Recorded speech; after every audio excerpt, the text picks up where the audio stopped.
Item ಯಾವುದೇ ಇರಲಿ try ಮಾಡಿ ಆಚಿ ಚಿಕನ್ ಮಸಾಲಾ. ಆಚಿ ಚಿಕನ್ ಮಸಾಲಾ. ಸರ್ ಇದು ಒಂದ್ ನಿಮಿಷ ಪ್ರದೀಪ್ ಅವರೇ, ಈಗ ನೀವು ಸಾಲ ಮಾಡ್ತಿರೋ ಇಲ್ಲ ಅಂದ್ರೆ ನೀವು ಪ್ರೈವೇಟ್ ಪಾರ್ಟ್ನರ್ಶಿಪ್ ಅಲ್ಲಿ ಮಾಡ್ತಿರೋ, that is not the issue. Issue is basically ನೀವು ಮಾಡೋದಕ್ಕಾಗಲ್ಲ ಬಿಕಾಸ್ ರೈತರು ಒಪ್ಪಲ್ಲ ಅನ್ನೋದೇ ಇಶ್ಯೂ. ಈಗ ಕುಮಾರಸ್ವಾಮಿ ಅವರ ಸರ್ಕಾರ ಇದ್ದಾಗ ಸತ್ಯಶೋಧನಾ ಸಮಿತಿ ಮಾಡಿ ಅಪೋಸ್ ಮಾಡಿದ್ರು ಮತ್ತು ವಿರೋಧ ಪಕ್ಷದಲ್ಲಿ ಇರೋದ್ರಿಂದ ಇದು ಸರಿ ಇಲ್ಲ ಅಂತ ಹೇಳಿದ್ರು, ರೈತರು ಇದಾರೆ ಅಂತ ಹೇಳಿದ್ರು. ಅವತ್ತು ಇದೇ ಲೆವೆಲ್ಗೆ ಪ್ರೊಟೆಸ್ಟ್ ಆಗಿತ್ತು. ಅದಾದ್ಮೇಲೆ ಏನಾಯ್ತು ಅಂತ ಹೇಳ್ತೀನಿ. ಇದಾದ್ಮೇಲೆ ವಿಧಾನಸೌಧದಲ್ಲಿ ವಿರೋಧ ಮಾಡಿದ್ಮೇಲೆ ಕಾಂಗ್ರೆಸ್ ಪಕ್ಷ ಕುಮಾರಣ್ಣವರು ಎಲ್ಲ ರೈತ ಸಂಘಟನೆಗಳನ್ನ ಮತ್ತು ಅಲ್ಲಿರ್ತಕ್ಕಂಥ ರೈತರನ್ನ ಕರೆದ್ರು. ಎಲ್ಲಿ ವಿಧಾನಸೌಧದಲ್ಲಿ ಮೀಟಿಂಗ್ ಮಾಡಿದ್ರು. ಅವರು ಒಪ್ಪಲ್ಲ ಅಂತ ಹೇಳಿದ್ರು. ಒಪ್ಪಲ್ಲ ಅಂದಮೇಲೆ ಆ ಪ್ರಾಜೆಕ್ಟ್ನಲ್ಲಿ ಬಿಟ್ಟರು.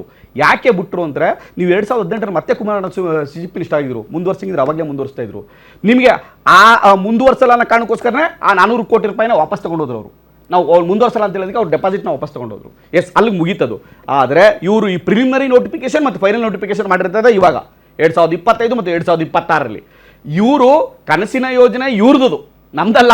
ನಾವು ಪ್ರಾಜೆಕ್ಟ್ನ ಮಾಡಿದ್ವಿ, ಬಟ್ ಅದಾದ್ಮೇಲೆ ನಾವು ಯಾವ ಪ್ರಾಜೆಕ್ಟ್ನ ನೋಟಿಫಿಕೇಶನ್ ಮಾಡಿದ್ವಿ, ನೋಟಿಫಿಕೇಶನ್ಗೆ ವಿರೋಧ ಬಂತು, ನಾವು ಸ್ಟಾಪ್ ಮಾಡಿದ್ವಿ. ಈಗ ಕನಸಿನ ಯೋಜನೆಗಳನ್ನ ಮಾಡೋದು ತಪ್ಪೇನೂ ಇಲ್ಲ. ಅವತ್ತಿಗೆ ಮೇಡಮ್, ಅವತ್ತಿಗೆ ನಿಮ್ಗೆ ಗೊತ್ತು ಮೇಡಮ್,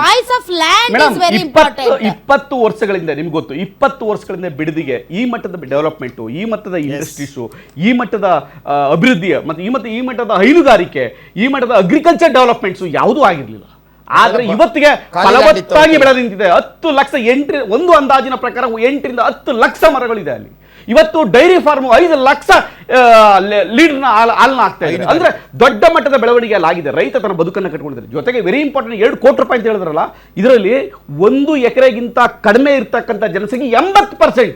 ಅಂದ್ರೆ 1 ಎಕರೆಗಿಂತ ಕಡಿಮೆ ಅವ್ರಿಗೆ ನೀವು ಬರ್ತಕ್ಕಂಥ ಇದು ಅಮೌಂಟ್ ಎಷ್ಟಪ್ಪ ಅಂದ್ರೆ 30 ಲಕ್ಷನೋ 40 ಲಕ್ಷನೋ 50 ಲಕ್ಷನೋ. ಇಡೀ ತನ್ನ ಜೀವನವನ್ನ ತಾತ ಮುತ್ತಾತನ ಕಾಲದಿಂದ ಬದುಕನ್ನು ಕಟ್ಟಿಕೊಂಡು ಬಂದಂತ ಆ ರೈತ ಕುಟುಂಬಕ್ಕೆ ಎಲ್ಲಿ ಹೋಗ್ಬೇಕು? 30 ಲಕ್ಷ 40 ಲಕ್ಷ ತಗೊಂಡು ಒಂದು ಸೈಟ್ ತಗೋಕ್ಕಾಗಲ್ಲ. ಇವತ್ತಿನ ಬಿಡದಿ ಟೌನಲ್ಲಿ 50 ರಿಂದ 60 ಲಕ್ಷ ರೂಪಾಯಿ ಒಂದು ಸೈಟು. ನೀವು ಇಡೀ ನಾನು 30 ಕುಂಟೆ 40 ಕುಂಟೆ ಜಮೀನು ತಗೊಬಿಟ್ರೆ ನಾನು ಎಲ್ಲಿ ಬದುಕನ್ನು ಕಟ್ಕೊಳ್ಳಿ? ಆ ಜನರ ಬದುಕನ್ನು ನಾನು ಒಬ್ಬ ಸರ್ಕಾರದ ಮುಖ್ಯಸ್ಥನಾಗಿ ಮುಖ್ಯಮಂತ್ರಿಗಳು ಗಮನಿಸಬೇಕಾಯ್ತು. ಯಾವ ಪೆನ್ನು ಪೇಪರ್ನ ಭಿಕ್ಷೆ ಬೇಡ್ಕೊಂಡ್ರು ನೀವು ಈ ಜನತೆ ಮುಂದೆ, ನೀವು ಆ ಜನಕ್ಕೆ ನ್ಯಾಯವನ್ನು ಒದಗಿಸಬೇಕು.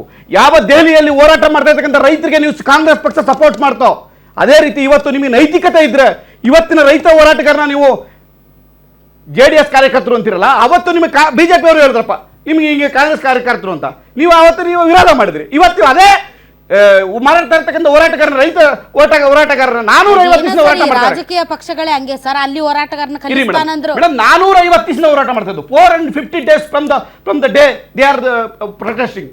ಇಲ್ಲಿ ಬೈರ್ಮಂಗ್ಲ ಒಂದು ಮರದ ಕೆಳಗಡೆ ಅವರು ಶೆಡ್ ಹಾಕೊಂಡು ಕೂತವ್ರೆ.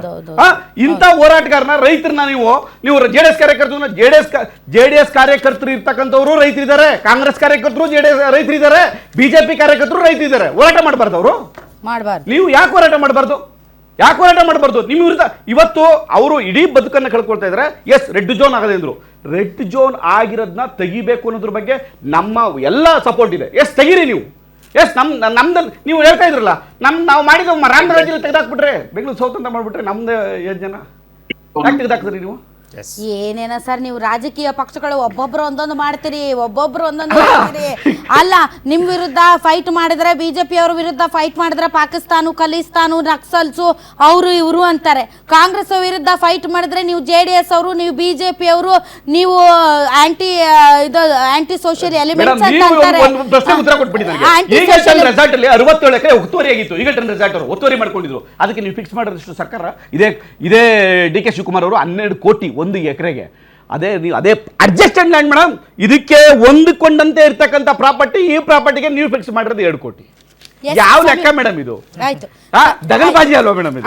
ಎಂತ ಬಿಸ್ನೆಸ್ ಮ್ಯಾನ್ ನಮ್ಮ ಚೀಫ್ ಮಿನಿಸ್ಟರ್, ಎಷ್ಟು ಲಾಭ ಪಡ್ತಾ ಇದ್ದಾರೆ. ಆಯ್ತು.